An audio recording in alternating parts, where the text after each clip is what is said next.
People who have been blackmailed but got revenge. How did you do it? When I was 19 I was sort of dating a girl and we happened to exchange a whole bunch of nudes. When I wanted to move on and see other people she said I can't and that she would post my nudes on a gay forum with my phone number if I didn't stay with her. I told her to go ahead and a few days later she sent me a message with all the links to the forums my nudes were posted at. My phone rang for several months from guys looking for a good time. I was really flattered. My friend Skyped with a random girl from the Philippines. They stripped naked and had fun time. After the session ended she sent him a video of him masturbating along with a list of his friends on Facebook and his wife's Facebook accounts. She demanded $1,000. He was really scared of his wife getting to know what happened. He called me and asked for help. I asked him to tell her he's paying through company that processes international money transfer as a tactic, but never pay anything. Then made him ask her for more information, her full name, phone number and address. She was very skeptical, but after he sent her photos of the office of that company proving he's there and serious, she sent them. She only sent the name of the neighborhood, but not the exact address though. I looked up the neighborhood and located the nearest police station's name and address. It was in a poor area in Manila. I called her through Google Voice. That meant the number that appeared on her phone was a local number from Philippines. In strong British accent, I told her I'm from the company that's processing the transaction and asked her we suspect it's a fraud. She was really scared and couldn't answer properly. When I cornered her, she abruptly ended the call and turned off the phone for 10 minutes. I asked my friend to message her right after that telling that he got a call from the company processing the transaction too, and they said that the money is now located in police station X and she should go there to take it. She blocked him and never heard from her again, and he never had to pay again. Hope he keeps his dick in. Some guy on Reddit and I had a disagreement, which obviously means I'm the worst person on earth. So this crazy motherfucker tracked down the naked pictures I posted of my wife, found her email address, and found her real name in an attempt to shame me into agreeing with him, or else he would tell me wife what I was doing behind her back, which was solved via my wife messaging him with the same link and basically saying you really think I wouldn't know my husband posted these pictures? We're exhibitionists, you crazy piece of shit. Someone filmed me and my ex-GF having sex through the window. Creepy, right? They sent us a message that said they would send it to all our family members if we didn't give them $1,000. We didn't pay the money, called the cops and they basically told us don't pay because they won't do anything. Most likely don't know all of our family or even know a way to send it to them. I moved houses and never heard from them again. I'm also married now in a complete different area and my family never received anything. I had a Pop-Tart. Girl wanted my Pop-Tart. She said give me your Pop-Tart or I will tell everyone you pushed me and stole my Pop-Tart. I looked at her and said do it with a straight face, then slowly ate the Pop-Tart in front of her. She then told the people sitting next to us. They didn't care. This was also in college. Not me, but my friend's mom got blackmailed for nearly $100k by a Nigerian scammer. She met him on eHarmony, where he purported to be a foreign banker about to move to the States. She thought they were really hitting it off and began corresponding on a regular basis. Over time he found out who all her friends and family were and where she worked. Eventually they started sending sexy naked pictures to each other. That's when he dropped the act. He threatened to send the pictures to everyone she knew unless she wired him a few $1,000s. She sent the money immediately. But that wasn't the end of it. Over the course of the next few months, he continued demanding money until all her savings were completely depleted. She kept all this quiet from everyone she knew and was considering mortgaging her home so she could continue to pay for his silence. Luckily one night at dinner, a few days before she was going to take out the loan on her house, she broke down in tears in front of my friend and confessed everything.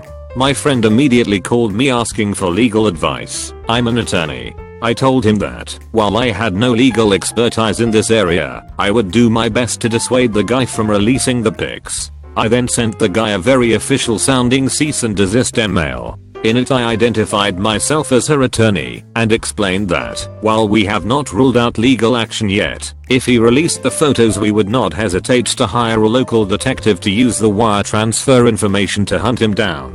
While I conceded that we may not ever be able to bring him to justice, we would spare no expense to make his life very difficult. It was of course all a bluff, but it worked. We never heard from him again. My friend never told his mom that he had told me or anyone else.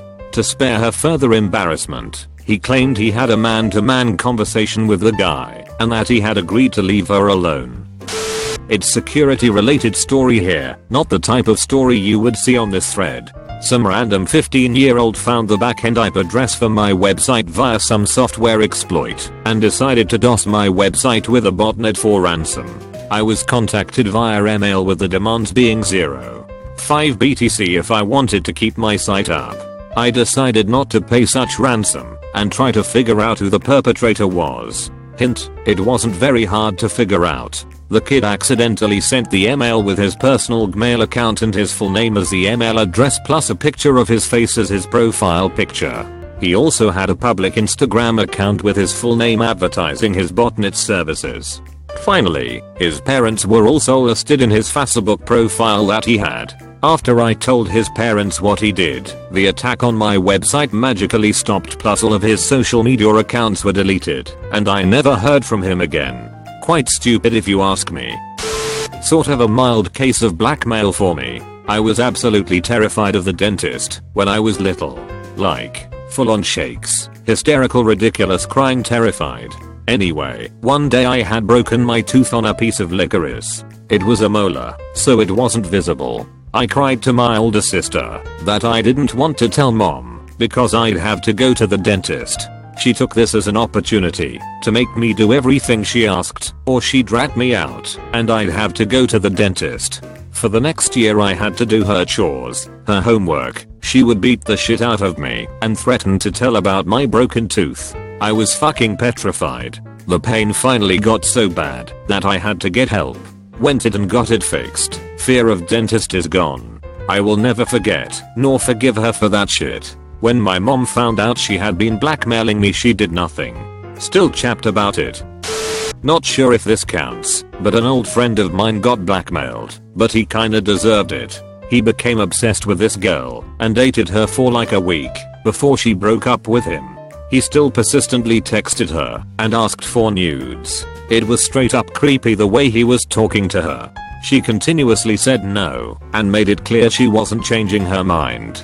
He said he was gonna send some first then, so that she would send some. He sent dick pics, and she told him that if he doesn't stop, she will post them all over her Instagram. He didn't take the warning.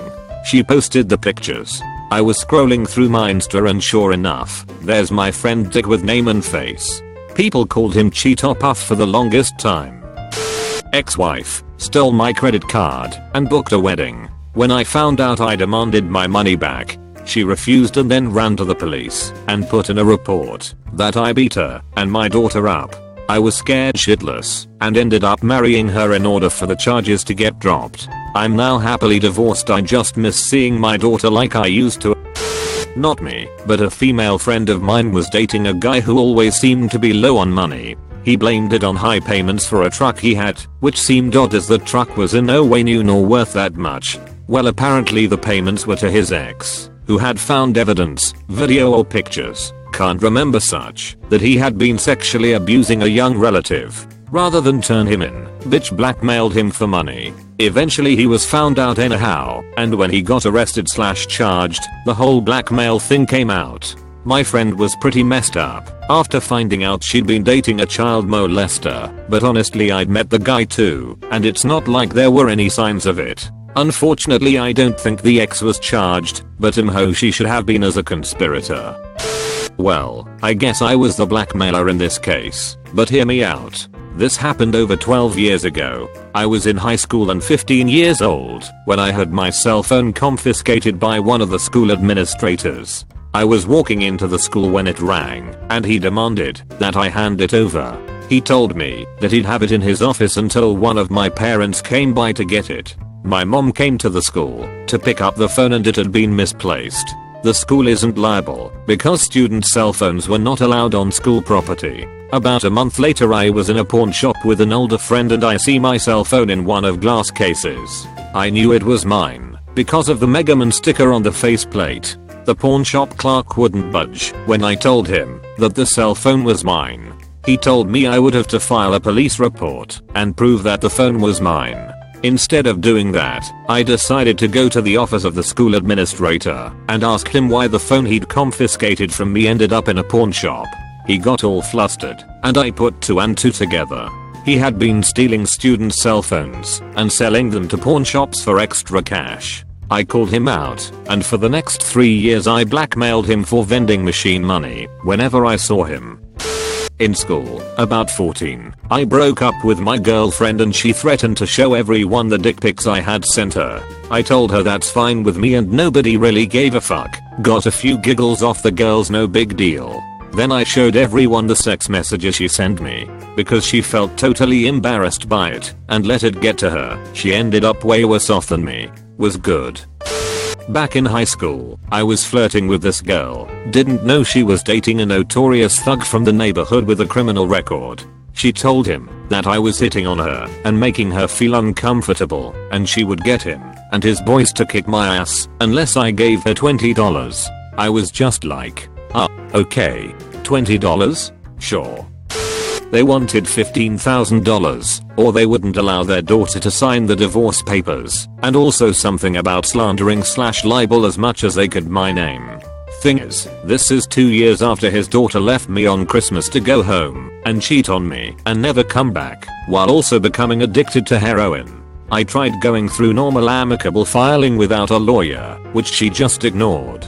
So this is after she was served with divorce papers formally from my lawyer, which was done because she won't sign. He also emailed me this threat. So it was like being blackmailed to get a situation that I didn't need to happen to occur in an illegal and documented manner. It was evidence that the money I spent on the lawyer to get detached from that family was well spent. Throwaway. I was living/working abroad and ended up in an abusive relationship with a guy who was an immigrant to that country. We had been casually dating when I was a student there, then returned home, and we broke it off. Then I returned to the country, in a different city, to work. He showed up at my doorstep, and then wouldn't leave. Things then slowly descended into a classic abusive relationship scenario. But the blackmail started when I wanted to travel with my friends to visit another country. He stole my passport and hid it, then forced me to agree to videotape one of our sexy times or else I couldn't have my passport back. I agreed and I got to go on my trip. Shortly after the trip I left the country and returned to the US, and the blackmail began. He was extremely possessive/jealous and would call me hundreds of times in the span of an hour if I didn't answer. During one of our fights, he showed me on Skype that he did not delete the video as promised upon my return from the trip, but that he still had it. He threatened me constantly that he would release the video and show all my friends/family/coworkers if I didn't do what he want. Example, if I was sleeping over at a friend's house, he would make me Skype with him and show him everyone around me to prove I wasn't cheating on him.